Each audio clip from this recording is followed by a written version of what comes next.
লন্ডনের Westminster, ক্যানবেরার parliament ভবন আর আমাদের ঢাকার রাজপথ। তিনটি জায়গার দৃশ্যপট সম্পূর্ণ ভিন্ন, কিন্তু আজ আমি আপনাদের এমন এক অদৃশ্য সুতোর গল্প শোনাবো যা এই তিন বিন্দুকে এক রেখায় মেলাতে পারে। একটু ভাবুন তো, একটা সরকার হুট করে পড়ে গেল, দেশের চরম শূন্যতা, কে চালাবে দেশ? আমাদের অভিজ্ঞতায় কি ভেসে ওঠে? জ্বালাও পোড়াও, লুটপাট আর ক্ষমতার জন্য কামড়াকামড়ি, তাই না? কিন্তু উন্নত বিশ্বে সরকার পড়ে যাওয়ার ঠিক 1 ঘন্টার মধ্যে নতুন আরেকটা টিম রেডি থাকে দেশ চালানোর জন্য। কোনো বিশৃঙ্খলা নেই, কোনো হাহাকার নেই, যেন একটা রিলে রেস, কাঠিটা শুধু হাত বদল হলো। ওরা এটা কিভাবে পারে আর আমরা কেন পারি না? আমাদের রাজনীতি কি সারা জীবন শুধু রাজপথ গরম করার মধ্যেই সীমাবদ্ধ থাকবে, নাকি আমাদের হাতেও এমন কোনো ব্লুপ্রিন্ট আছে যা আমরা জেনেও ব্যবহার করছি না? আজকের ভিডিওতে আমরা সেই সিক্রেট উইপন নিয়ে কথা বলবো, যার নাম শ্যাডো ক্যাবিনেট বা ছায়া মন্ত্রিসভা। এটি কি শুধুই একটা পদবি, নাকি ক্ষমতার পালাবদলের সবচেয়ে বড় সেফটি ভালভ? অনেকে ভাবছেন এটা তো বিদেশিদের কালচার, কিন্তু অ্যাডভোকেট শিশির মনিরের সাম্প্রতিক একটা বক্তব্যের পর এই ধারণাটা এখন বাংলাদেশের রাজনীতির হট টপিক। আসলেই কি বাংলাদেশে একটি ছায়া সরকার তৈরি হচ্ছে?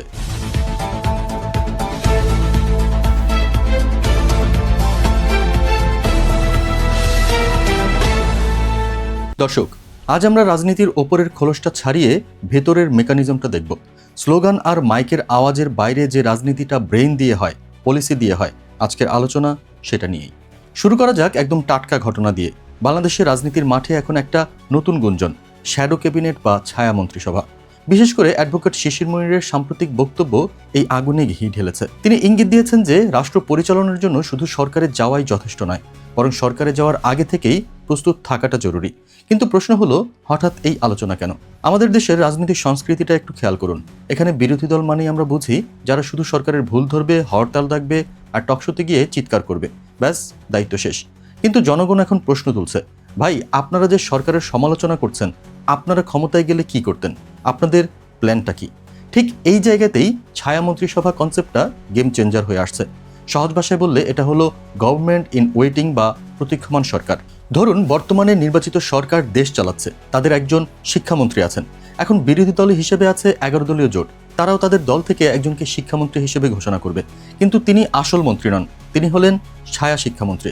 তার কাজ কিন্তু শিক্ষা মন্ত্রণালয়ে গিয়ে বসে থাকা নয়, তার কাজ হলো আসল শিক্ষামন্ত্রী কি সিদ্ধান্ত নিচ্ছেন তার চুলচেরা বিশ্লেষণ করা। তিনি দেখবেন সরকার পাঠ্যপুস্তকে কি ধরনের পরিবর্তন আনছে, বাজেটে শিক্ষার জন্য কত টাকা রাখছে, এবং সবচেয়ে গুরুত্বপূর্ণ হলো তিনি শুধু ভুল ধরবেন না, তিনি বলবেন আমি যদি আজ ওই চেয়ারে থাকতাম তবে আমি এটা না করে ওটা করতাম। বর্তমানে বাংলাদেশে যে রাজনৈতিক ট্রানজিশন পিরিয়ড চলছে, সেখানে এই কনসেপ্টটা শুধু বিলাসিতা নয়, বরং প্রয়োজন হয়ে দাঁড়িয়েছে। কারণ আমরা দেখেছি প্রস্তুতি ছাড়া ক্ষমতায় গেলে প্রশাসন গুছিয়ে নিতেই 5 বছর পার হয়ে যায়, কিন্তু ছায়া মন্ত্রিসভা থাকলে হোমওয়ার্কটা আগে থেকেই করা থাকে। শিশির মনিরের বক্তব্যে সেই হোমওয়ার্কের ইঙ্গিতই পাওয়া যাচ্ছে। এখন আপনাদের মনে হতে পারে এই অদ্ভুত আইডিয়াটা কার মাথায় প্রথম এলো? ইতিহাসের পাতা উল্টালে আমরা চলে যাব 1830-এর দশকের ব্রিটেনে। তখন ব্রিটেনের রাজনীতি ছিল অনেকটাই অভিজাতদের দখলে। 1836 সাল, ব্রিটিশ রাজনীতিবিদ স্যার রবার্ট পিল একটা যুগান্তকারী কাজ করলেন। তিনি তখন বিরোধী দলে, কিন্তু তিনি ঠিক করলেন লর্ড মেলবোর্নের সরকারের শুধু অন্ধ বিরোধিতা করবেন না। তিনি তার প্রাক্তন মন্ত্রিসভার অভিজ্ঞ সদস্যদের নিয়ে একটা টিম গঠন করলেন। তাদের কাজ ছিল সরকারের পলিসিগুলো নিয়ে নিয়মিত বসা এবং পাল্টা পলিসি তৈরি করা। এটাই ছিল আধুনিক ছায়া মন্ত্রিসভার শুরু। মজার বিষয় হলো, শুরুতে শ্যাডো ক্যাবিনেট শব্দটা কিন্তু প্রচলিত ছিল না। 1880-এর দশকে সংবাদপত্রে প্রথম এই টার্মটা উঁকি দেয়। ভাবুন তো, সেই আমলেই তারা বুঝতো যে সরকারকে নজরে রাখতে হলে একটা ছায়া দরকার।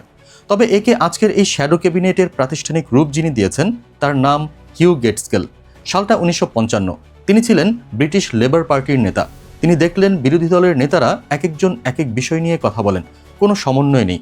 তিনি তখন নিয়ম করলেন, প্রতিটি সরকারি দপ্তরের বিপরীতে আমাদেরও একজন নির্দিষ্ট স্পোক্সম্যান বা মুখপত্র থাকবে। স্বরাষ্ট্রের বিপরীতে ছায়া স্বরাষ্ট্র, অর্থের বিপরীতে ছায়া অর্থ, ব্যাস হয়ে গেল ফুল ফ্লেজেড শ্যাডো ক্যাবিনেট। ব্রিটিশদের এই সিস্টেমের সবচেয়ে সুন্দর দিকটা কি জানেন? এর নাম। যুক্তরাজ্যে বিরোধী দলকে বলা হয় হিজ ম্যাজেস্টিজ লয়াল অপোজিশন বা মহামান্যের অনুগত বিরোধী দল। শব্দটা খেয়াল করুন, অনুগত। তারা সরকারের বিরোধী কিন্তু রাষ্ট্রের অনুগত। আমাদের দেশে রাজনীতি মানেই হলো বিরোধী দল মানেই সরকারের শত্রু। কিন্তু এই ছায়া মন্ত্রিসভার কনসেপ্ট শেখায় যে আমরা সরকারের নীতির বিরোধিতা করব, কিন্তু রাষ্ট্র যখন সংকটে পড়বে তখন আমরাই হব রাষ্ট্রের সবচেয়ে বড় support system. Canada, Australia, New Zealand সব দেশেই আজ এই সিস্টেম চলছে। এমনকি তারা বিরোধী দলীয় নেতাকে সরকারিভাবে বেতন এবং প্রোটোকলও দেয়, যাতে তিনি তার ছায়া সরকার ঠিকঠাক চালাতে পারেন। ইতিহাস আমাদের এই শিক্ষাটাই দেয়, রাজনীতি কোনো যুদ্ধক্ষেত্র নয়, এটা একটা প্রতিযোগিতা। কে কত ভালো সেবা দিতে পারে তার প্রতিযোগিতা। এবার আসুন একটু গভীরে যাই। পর্দার আড়ালে আসলে এই ছায়ামন্ত্রীরা কি করেন? শুধুই কি প্রেস কনফারেন্স, নাকি এর পেছনে বড় কোনো মেকানিজম কাজ করে? অনেকে ভাবেন ছায়ামন্ত্রীর কাজ বুঝি খুব আরামের, কোনো দায়িত্ব নেই, শুধু টিভিতে গরম গরম কথা বলা। ভুল। একজন সিরিয়াস ছায়ামন্ত্রীর কাজ আসল মন্ত্রীর চেয়েও কঠিন হতে পারে। কেন? চলুন তাদের কাজের কয়েকটি ধাপ লক্ষ্য করি। তাদের প্রধান কাজ হলো 1. স্ক্রুটিনি বা নজরদারি।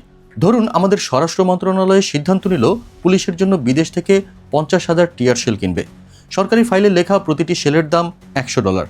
সাধারণ জনগণ বা সাংবাদিকরা হয়তো এই দাম মেনে নেবে, কিন্তু এখানে এন্ট্রি নেবেন ছায়া স্বরাষ্ট্রমন্ত্রী। তার নিজস্ব গবেষক দল থাকবে, তারা ইন্টারন্যাশনালি চেক করবে একই টিয়ার শেল ভারত বা তুরস্ক কত দামে কিনছে। যদি দেখা যায় আসল দাম $50, তখন ছায়ামন্ত্রী তথ্য প্রমাণ সহ পার্লামেন্টে বা মিডিয়ার সামনে আসবেন। তিনি বলবেন না যে সরকার চোর, তিনি বলবেন আমরা গবেষণা করে দেখেছি এই ডিলটি করলে রাষ্ট্রের 25 কোটি টাকা গচ্চা যাবে। আমরা ক্ষমতায় থাকলে এই ডিলটি এভাবে করতাম না। এই যে তথ্য দিয়ে সরকারকে চাপে রাখা, এটাই হলো ছায়ামন্ত্রিসভার আসল শক্তি। 2. বিকল্প বাজেট। বাজেট পেশের দিন আমাদের দেশে কি হয়? অর্থমন্ত্রী বাজেট দেন আর বিরোধী দল বলে গণবিরোধী বাজেট, ব্যাস খালাস। কিন্তু ছায়া মন্ত্রিসভা থাকলে সিনারিও হবে অন্যরকম। সরকার বাজেট দেওয়ার পরদিন ছায়া অর্থমন্ত্রী তার বিকল্প বাজেট পেশ করবেন। তিনি দেখাবেন সরকার মেগা প্রজেক্টে 10,000 কোটি টাকা দিয়েছে, কিন্তু আমরা মনে করি এই মুহূর্তে স্বাস্থ্য খাতে এই টাকাটা বেশি জরুরি। আমাদের বাজেটে আমরা হাসপাতালের জন্য বরাদ্দ বাড়িয়েছি। এতে জনগণ তুলনা করার সুযোগ পায়, তারা বুঝতে পারে কার ভীষণ আসলেই ভালো। 3. আমলাতন্ত্রের ভীতি। আমলা বা ব্যুরোক্রেটরা ছায়া মন্ত্রিসভাকে জমের মতো ভয় পায়। কেন জানেন? কারণ যখন কোনো মন্ত্রী জানেন যে তার প্রতিটি সই, প্রতিটি ফাইল ওপাশে বসা একজন এক্সপার্ট মনিটর করছেন, তখন তিনি দুর্নীতি করার আগে 10 বার ভাববেন। ছায়া মন্ত্রিসভা থাকলে সরকারের খেয়াল খুশি মতো চলার দিন শেষ হয়ে যায়। কিন্তু বাংলাদেশে কেন এটা আগে হয়নি? কারণ এটা করতে হলে পড়াশোনা করতে হয়। আমাদের রাজনীতিবিদদের একটা বড় অংশ মাঠ গরম করতে ওস্তাদ, কিন্তু পলিসি পেপার পড়তে তাদের অনীহা। তাছাড়া তথ্যের অবাধ প্রবাহ না থাকাটাও একটা বড় বাধা। সরকার অনেক সময় তথ্য লুকাতে চায় যাতে বিরোধী দল তাদের দুর্বলতা ধরতে না পারে। দর্শক, এতক্ষণ যা শুনলেন তা শুনে মনে হতে পারে আরে এটাই তো সমাধান, ছায়া মন্ত্রিসভা হলেই তো সব সমস্যার রীতি, কাল থেকেই আমরা সুইজারল্যান্ড বা ব্রিটেন হয়ে যাব। কিন্তু ভাই একটু থামুন, মুদ্রার উল্টোপিঠটা দেখা এখনো বাকি। ভয়ের আসল কারণটা এটা নয় যে আমরা এটা শুরু করতে পারিনি, ভয়ের আসল কারণ হলো যদি আমরা এটা ভুলভাবে শুরু করি তাহলে কি হবে। বাংলাদেশে যে কোনো ভালো উদ্যোগকে হাস্যকর বানিয়ে ফেলার একটা অদ্ভুত ট্যালেন্ট আমাদের আছে। যদি এমন হয় যে ছায়া মন্ত্রিসভা হলো, কিন্তু সেটা হলো কেবল পদ সর্বস্ব, যদি দেখা যায় ছায়ামন্ত্রী পদটা ব্যবহার করা হচ্ছে কেবল নিজের ভিজিটিং কার্ডের ওজন বাড়ানোর জন্য, যদি তারা কোনো গবেষণা না করে কেবল টকশোতে গিয়ে চেঁচামেচি করেন, তখন কিন্তু এই পুরো কনসেপ্টটাই একটা জোকে পরিণত হবে। আর জনগণ তখন রাজনীতির ওপর থেকে শেষ বিশ্বাসটুকু হারিয়ে ফেলবে। তাই আসল চ্যালেঞ্জটার নাম ঘোষণা করা নয়, আসল চ্যালেঞ্জ হলো সেই নামের ভার বহন করার মতো যোগ্যতা অর্জন করা। তাহলে ভবিষ্যতের বাংলাদেশ কেমন হতে পারে? আমি আপনাদের সামনে দুটো দৃশ্যপট বা সিনারিও তুলে ধরছি, সিদ্ধান্ত আপনারাই নেবেন। সিনারিও 1, ধরে নিলাম 11 দলীয় জোট সত্যি সিরিয়াসলি একটা ছায়া মন্ত্রিসভা গঠন করলো।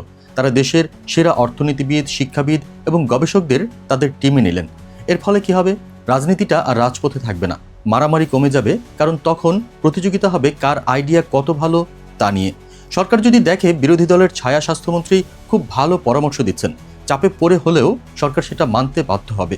দিন শেষে লাভ হবে সাধারণ মানুষের, আমাদের চিকিৎসা, শিক্ষা আর বাজারের অবস্থা ভালো হবে, এবং সবচেয়ে বড় কথা, ভবিষ্যতে যখন সরকার বদল হবে তখন দেশটা হোঁচট খাবে না, স্মুথলি নতুন ড্রাইভার স্টিয়ারিং ধরে ফেলে। অন্যদিকে সিনারিও 2, আর যদি এটা কেবল লোক দেখানো হয়, ধরুন বিরোধী দলের ভাই ব্রাদারদের খুশি করার জন্য বা দলে পদ না পেয়ে যারা রাগে গজগজ করছেন তাদের শান্ত করার জন্য ছায়ামন্ত্রী পদ বিলিয়ে দেওয়া হলো।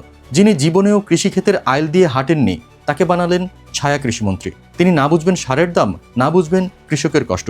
তখন সরকার তাদের পাত্তাই দেবে না, মিডিয়া তাদের নিয়ে হাসাহাসি করবে, আর জনগণ বলবে এরা এখনই এই অবস্থা, ক্ষমতায় গেলে তো দেশ বেঁচে খাবে। অ্যাডভোকেট শিশির মনিরের উদ্যোগ বা 11 দলীয় জোটের পরিকল্পনা, এগুলো শুনতে খুব আশাব্যঞ্জক, কিন্তু মনে রাখবেন ছায়া হতে হলে তাকে মূল বস্তুর খুব কাছাকাছি থাকতে হয়। সরকারের খুব কাছে থেকে প্রতিটি পলিসি নখদর্পণে রেখে যারা কাজ করতে পারবেন কেবল তারাই সফল হবেন। বাংলাদেশে এখন যে রাজনৈতিক সংস্কারের হাওয়া বইছে সেখানে এই মডেলটি হতে পারে আমাদের গণতন্ত্রের উত্তরণের সিঁড়ি। আমরা আর পেশিশক্তির মহড়া দেখতে চাই না, আমরা দেখতে চাই মেধার আস্ফালন। আমরা দেখতে চাই পার্লামেন্টে মাইক ছোড়াছুড়ি না করে ফাইল আর তথ্য ছুড়ে মারছেন একে অপরের দিকে। সেটাই হবে আমাদের কাঙ্ক্ষিত বাংলাদেশ। দর্শক, শ্যাডো ক্যাবিনেট বা ছায়া মন্ত্রিসভা এটি কেবল একটি পশ্চিমা বিলাসিতা নয়, এটি একটি জবাবদিহিতামূলক রাষ্ট্রের অপরিহার্য অংশ। আজ আমরা এর ইতিহাস জানলাম, এর পেছনের মেকানিজম বুঝলাম এবং আমাদের দেশের বাস্তবতায় এর সম্ভাবনা ও ঝুঁকিগুলো মাপলাম। এখন আপনাদের কাছে আমার একটি প্রশ্ন, আপনারা কি মনে করেন বাংলাদেশের বর্তমান প্রধান বিরোধী দল অর্থাৎ জামায়াতের নেতৃত্বে 11 দলীয় জোট তারা কি আসলেই এত বড় দায়িত্বশীলতার পরিচয় দিতে পারবে, নাকি এই ছায়া মন্ত্রিসভা শেষ পর্যন্ত কেবল একটা কাগজে বাঘ হয়ে থাকবে? কমেন্ট বক্সে আপনাদের সুচিন্তিত মতামত জানান। ভিডিওটি ভালো লাগলে লাইক দিন এবং শেয়ার করে বন্ধুদেরও এই নতুন কনসেপ্টটি সম্পর্কে জানার সুযোগ করে দিন। আর হ্যাঁ, যারা এখনও সাবস্ক্রাইব করেননি এখনই সাবস্ক্রাইব করে বেল আইকনটি চেপে দিন, কারণ এখানে আমরা খবরের পেছনের খবর নিয়ে আসি। দেখা হচ্ছে আগামী ভিডিওতে। ততক্ষণ পর্যন্ত চোখ রাখুন তথ্যে, কান রাখুন সত্যে।